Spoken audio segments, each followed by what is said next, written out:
بسم اللہ الرحمن الرحیم۔ ہمارا آج کا موضوع تعلیم حاصل کرنا، علم، فہم اور عمل کا سفر ہے۔ تعلیم صرف کتابیں پڑھ لینے یا امتحان پاس کر لینے کا نام نہیں، بلکہ یہ انسان کے شعور، سوچ، کردار اور عمل کو بہتر بنانے کا عمل ہے۔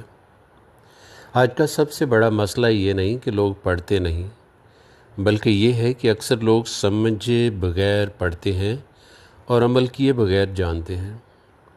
یہی وجہ ہے کہ معلومات بڑھ رہی ہیں مگر حکمت کم ہوتی جا رہی ہے۔ حضرت علی رضی اللہ تعالیٰ عنہ کا قول ہے، علم وہ نہیں جو یاد کر لیا جائے، علم وہ ہے جو فائدہ دے۔ یہ ایک مختصر مگر گہری حقیقت ہے کہ اگر انسان کے رویے، اخلاق اور عمل میں تبدیلی نہ آئے تو وہ محض الفاظ کا ذخیرہ بن کر رہ جاتی ہے۔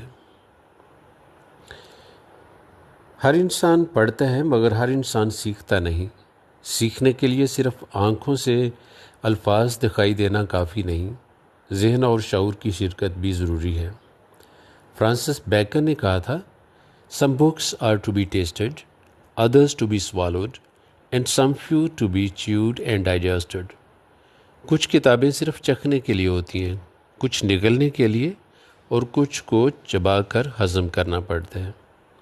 اس قول کا مطلب واضح ہے کہ ہر مطالعہ یکساں نہیں ہوتا۔ بعض چیزیں سرسری پڑھی جاتی ہیں مگر اہم موضوعات پر غور، سوال اور تجزیہ بہت ضروری ہوتا ہے۔ اچھا طالب علم وہ ہے جو سوال کرتا ہے، نوٹس بناتا ہے، مثالوں سے سمجھتا ہے اور پڑھے ہوئے علم کو اپنے الفاظ میں بیان کر سکتا ہے۔ صرف خاموشی سے پڑھتے رہنا سیکھنے کی ضمانت نہیں ہے۔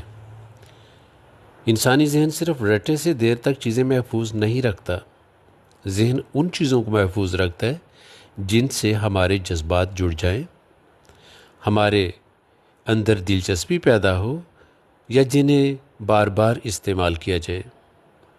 علامہ اقبال نے کہا تھا، "سبق پھر پڑھ صداقت کا، عدالت کا، شجاعت کا"۔ تو یہ سبق صرف یاد کرنے کی بات نہیں بلکہ کردار میں اتارنے کی دعوت ہے۔ گویا موضوعات ذہن نشین کرنے کے چند بنیادی اصول ہیں جنہیں ہمیں یاد رکھنا چاہیے۔ پہلی بات تو یہ ہے کہ ہمیں سمجھ کر پڑھنا چاہیے۔ جو بات سمجھ میں آ جائے وہ دیر تک یاد رہتی ہے۔ دوسری بات، بار بار دہرائی ہونی چاہیے، کیونکہ دہرائی کرنے سے چیزیں یادداشت میں محفوظ ہو جاتی ہیں، یعنی تکرار یادداشت